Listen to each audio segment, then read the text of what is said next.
Welcome to Word Up. Hi. My name is Joshua BAUMGARTEN. Thank you for the very nice introduction, Mr. Bliss. It's very nice to be back here at Word Up. It's been a while since I've been back to the Checkpoint Charlie, since they've got this new situation. Space. It's very nice. It's good, because I got a few new things I want to work out with you all. I hope you don't mind. And the first one's called Everything at All Times and All Things at Once. Save me from my self-righteous self and allow me my sarcasm and rest. Swallow a cynical pill instead of smoking and help me become a better person. And may my fuck-off attitude liberate thee from me. Everything at all times and all things at once. A good sense of humor will get any human animal through a vomit and shit-stained night. A racist joke only makes you a racist when you feel the undying need to tell it. And that is what makes it so funny. Don't let a bad attitude get in the way of good manners. Wipe the seat, clean the bowl, wash your hands without question, rinse and repeat. Everything at all times and all things at once. Be smart, play all sides, spare the truth when the truth hurts the most. Don't answer them when they ask you why. Be true to your own form, be it anorexic or diabetic fat. And remember that deli meats are best served after the carcass has been bleached from the cow. Everything at all times and all things at once. Sing and piss all over the songwriter. Scream yourself silly before you get sent away. Know in your heart that she could stab you when you sleep, and that your best friend is the one most likely to betray you after all. For everything at all times and all things at once, deliver thyself from stupidity and know that it may take longer than dominoes for you to ever arrive. And use aerobic exercise as a way to tighten your asshole so as to create diamonds from all this beautiful, clean coal. Breathe in, belch out, everything at all times and all things at once. Thank you.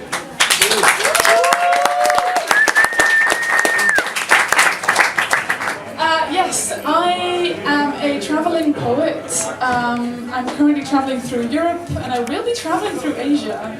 I booked a ticket today. It's very scary. Yeah, I quit my job.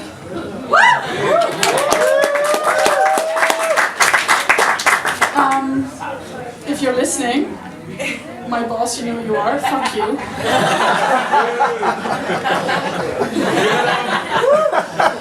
But that also means that I have the freedom to travel and write and do stuff. I host an open mic in Brussels. Everybody's super welcome to come and perform or listen. It's called Speakeasy Spoken Word Brussels. We're actually on tonight. So my colleague is doing this for everyone now in Brussels. It's a crazy thing. But yeah, I'll do a couple of poems for you guys. You folks. This is called God After Taxes. And yes, so I am Dutch, which is important. And this is a very good one for if you're also Dutch, or at least know how to be Dutch and know how to drink. God After Taxes. Too early morning, and I cycle the street, breathless beneath the wings of seagulls, cutting through clouds so dark they've become dangerous. Waterproof mascara! I think too late for the rain. The other one's cheaper, so now I must capitulate to looking like a panda. Wind whistles, turning my earrings into woodwinds, my hair into a writhing swallow's nest. Invisible fingers rearranging what is left of dance tunes and liquor fumes, smacking me around in their wake. It was whiskey, but more than a little. Yes, I concede that the force against my forehead, the whining of my bike, Jesus, all constitute a power bigger than me, stronger than me, trans-mundane. Is wind what remains of God after taxes? Is it the proof of the intangible? Then why is it so solid against my breast, under my chin and inside my swept ears? It was whiskey. I can feel the bottle in my brain, stacked up against what I once Googled, is my cerebellum. A hangover is more aptly described as a press in or a push down, as I push down and hang over the wheel, fighting an incorporeal storm. Wind whistles, turning my scarf into a banner, crying out, "Here! Here she is! The inept cyclist from Holland!" Well, think again, my friend, think again. You are only what remains of autumn after taxes, a moving of the gases, a difference in air pressure and atmosphere, and I'm still here and almost home, where you can only rattle the doors and bang the window panes, making harlequins out of trees. There might be a thin line between me and this thing we call nature, but for now I will not be bested by the remnants of God.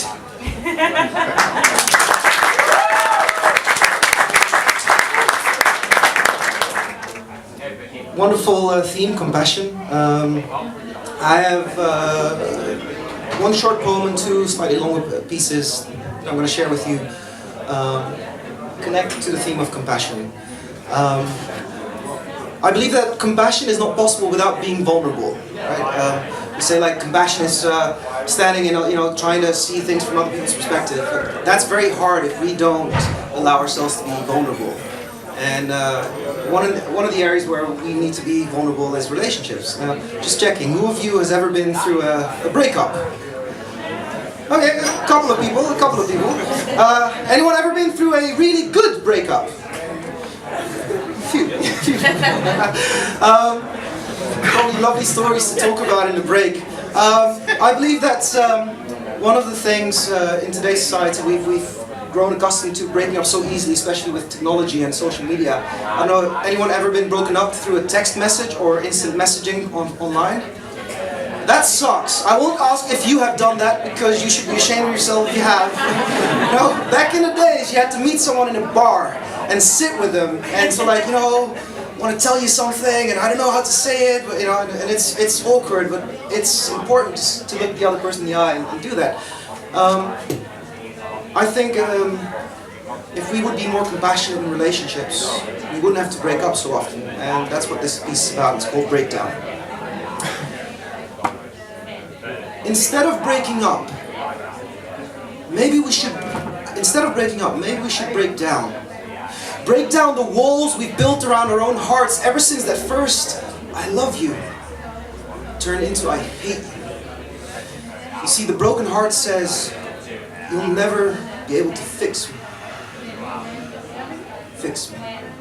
As if a heart being kept hostage by the belief that vulnerability is weak needs fixing.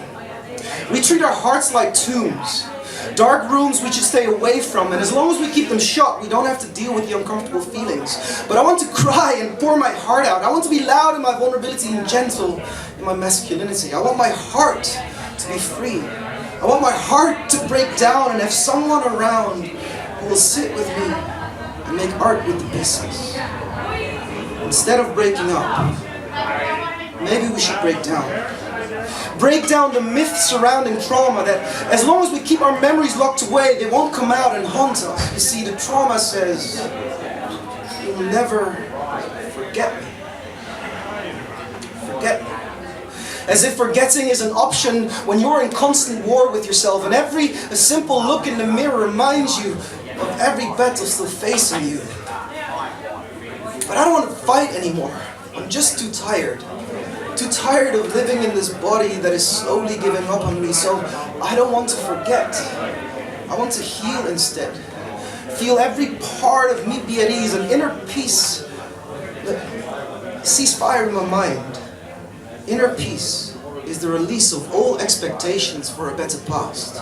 But the vast majority of people won't last a day carrying my baggage, so I need you to be strong enough to love me.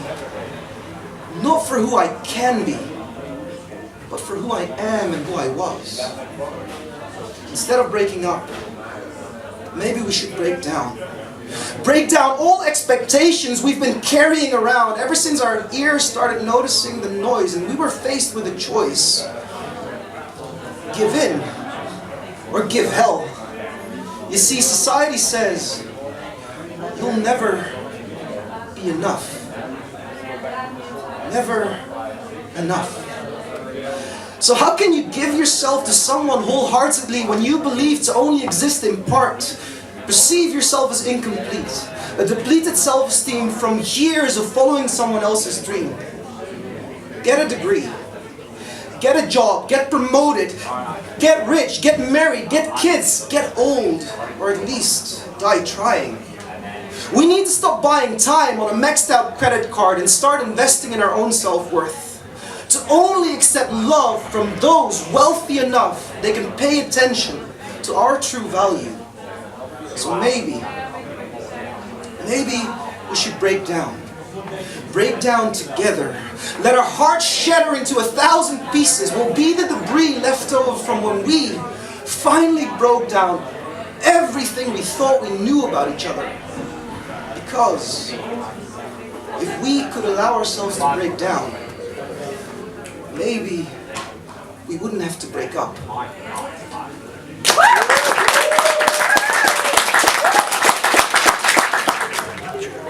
So let's have a sing over that. So when I do this, then I want to hear.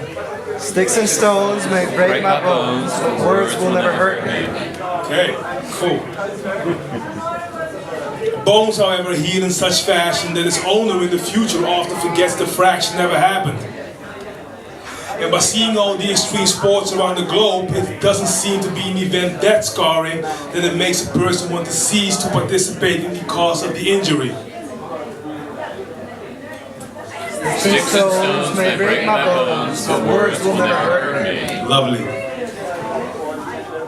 I've seen more people broken by words with a magnitude that no amount of sticks and stones could ever inflict, from the most innocent child to the toughest of men. I've seen inner fires diminished, people so haunted their lives they have finished just by words. Sticks and stones may break my bones, but words will never hurt me. It wasn't necessary, but thank you. Long pause. Wasn't like a dramatic pause, but thank you.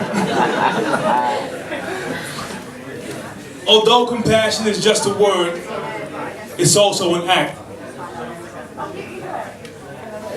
Sometimes it just saddens me that compassion exists. Because compassion is a reaction, which means that the action, the damage has already been done, which means a creature is already hurting physically or mentally, and that I am too late.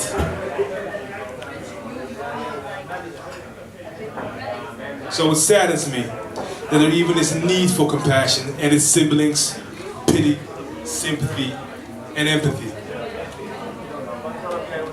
I would do anything to exchange them for caring, loving, assisting, and generosity. But sometimes I can't. Sticks and stones May break my bones, but words will never hurt me. Still love you. Sometimes compassion is beautiful and unfair at the same time. It can happen when a victim shows compassion towards its attacker. Like a parent hugging and forgiving the killer of their child. And that's a roller coaster of emotions that's undescribable. Or what we see society do nowadays towards wealthy attackers guilty of molesting women, stop #MeToo, to not go to jail, but only lose the job you do. Compassion is good and needed, but in some cases it just don't do. Sticks and stones May break my bones, but words will never hurt me. But how about we just stop breaking each other? Maybe. Thank you.